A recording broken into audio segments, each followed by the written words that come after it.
Hi Mark, I'm Tink.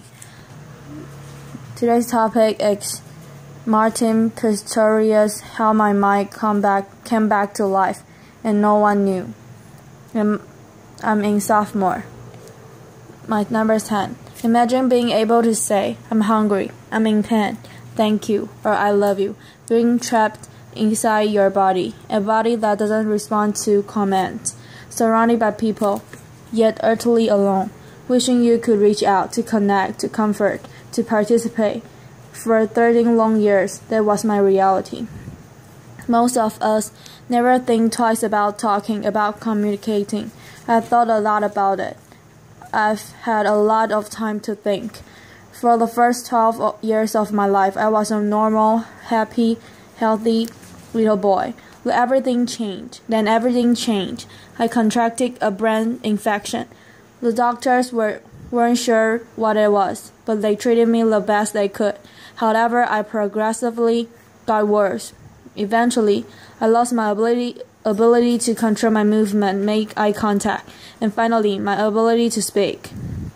While in hospital, I desperately wanted to go home. I said to my mother, "Went home." Those were the last words I ever spoke with my own voice. I eventually failed every test for mental awareness. My parents were told I was as good as not there, a vegetable, having the intelligence of a 3-month-old baby. They were told to take me home and try to keep me comfortable until I died. My parents, in fact my entire family's lives, became consumed by taking care of me the best they knew how. Their friends drifted away. 1 year turned to 2, 2 turned to 3. It seemed like the person I was began to disappear.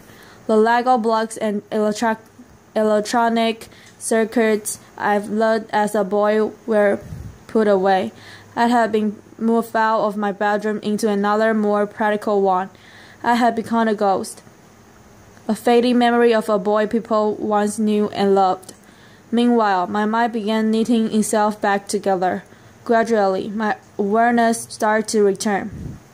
But no one realized that I had come back to life.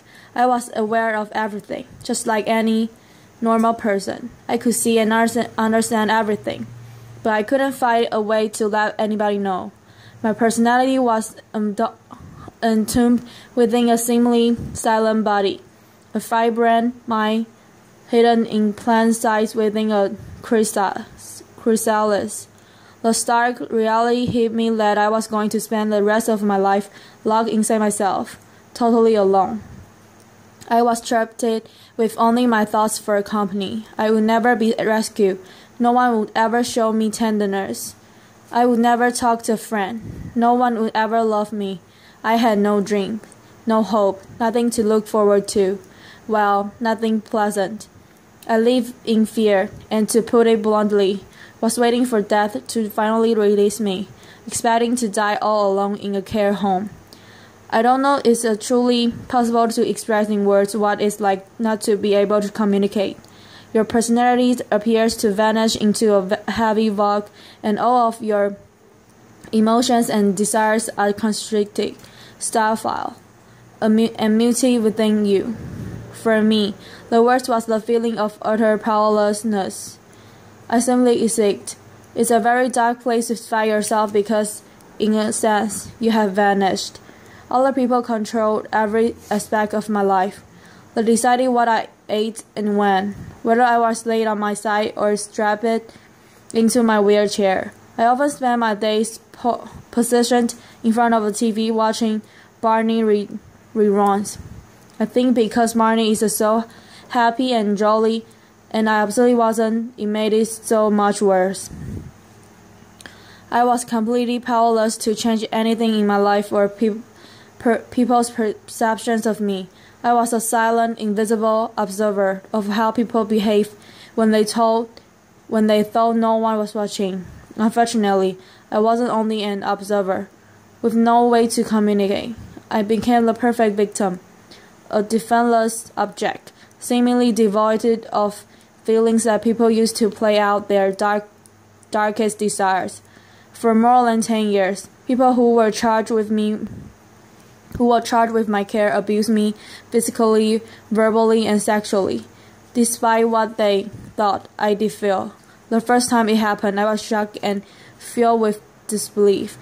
How could they do this to me? I was confused. What had I done to deserve this? Part of me wanted to cry and another part of me wanted to fight. Hurt, sadness, and anger flooded through me. I felt worthless.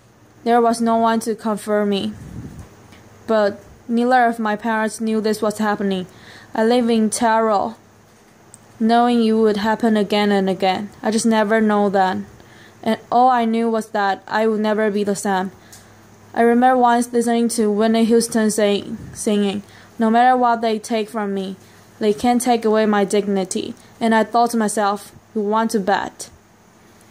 Perhaps my parents could have found out and could have helped.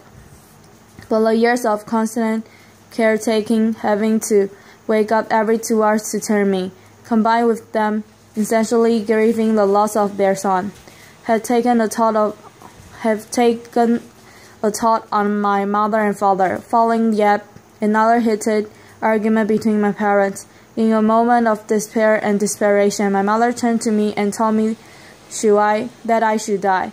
I was shocked, but as I thought about what she had said, I was filled with enormous compassion and love for my mother. Yet I could do nothing about it. There were many moments when I gave up, sinking into a dark abyss. I remember one particular low moment. My dad left me alone in the car while he quickly went to buy something from the store. A random stranger walked past, looked at me, and he smiled. I may never know why, but that simple act, the fleeting moment of human connection, transformed how I was feeling, making me want to keep going. My existence was tortured by monotony, a reality that was often too much to bear. Along with my thoughts, I constructed intricate fantasies about ants running across the floor. I told myself to tell the time by noticing where the shadows were. As I know how the shadows move as the hours of the day passed, I understood how long it would be before I was picked up and taken home. Seeing my father walk through the door to collect me was the best moment of the day. My mind became a tool that I could use to either close down to retreat from my reality or enlarge into a gigantic space that I could fill with fantasies. I hoped that my reality would change and someone would see that I had come back to life. But I have been washed away like a sand castle built too close to the waves, and in my place was the person people protect me to be. To some, I was Martin, a vacant shell, the vegetable, deserving of harsh words, dismissal, and even abuse.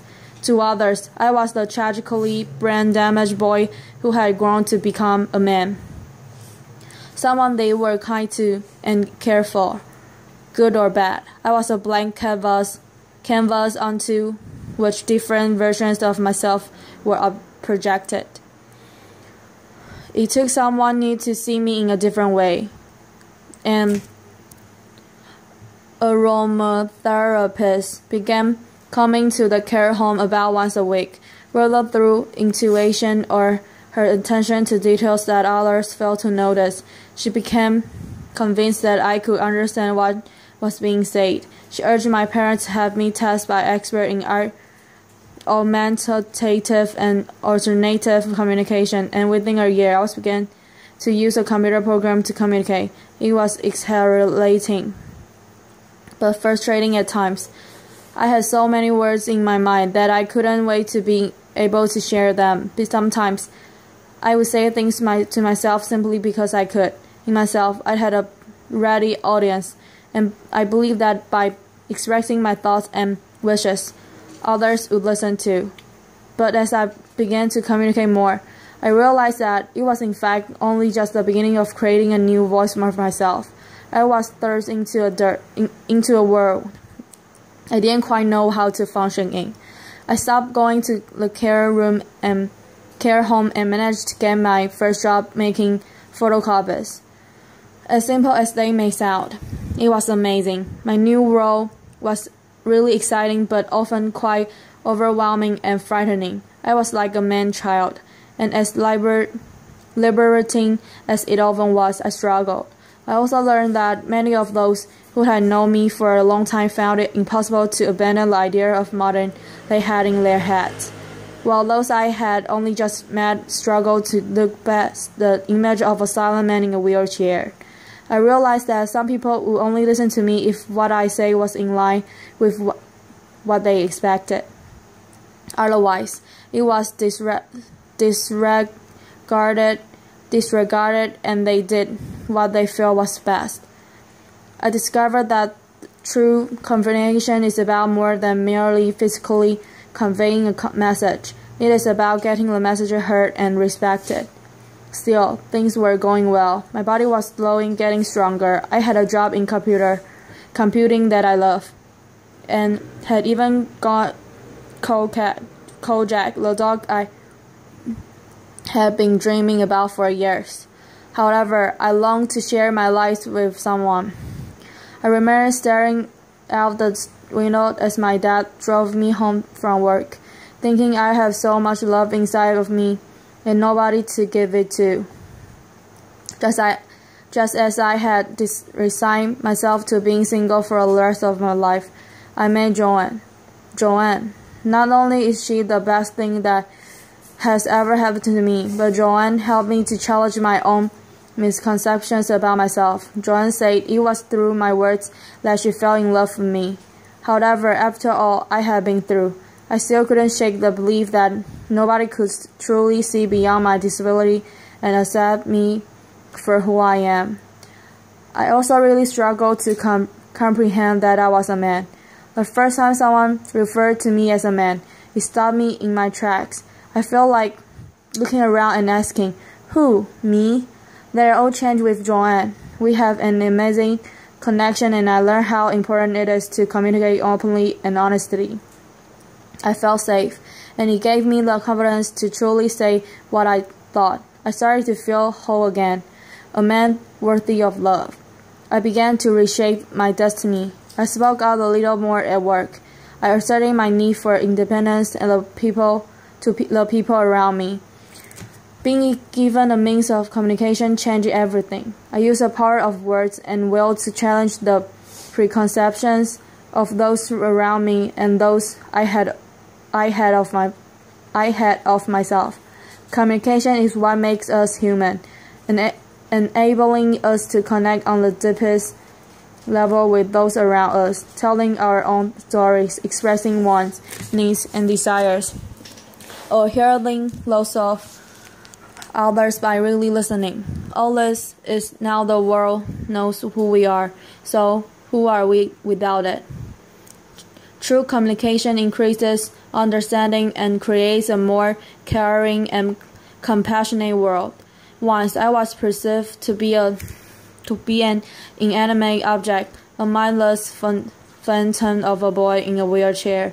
Today, I'm so much more: a husband, a son, a friend, a brother, a business owner, a first-class honors graduate, a keen amateur photographer. It is my ability to communicate that has given me all this. We are told that actions speak louder than words, but I wonder, do they? Our words, however we communicate them, are just as powerful. Whether we speak the words with our own voice, type them with our own eyes, or communicate them non-verbally to someone who speaks them for us. Words are among our most powerful tools. I have come to you through a terrible darkness, pulled from it by carrying souls and by language itself. The act of you listen to me today brings me farther into the Father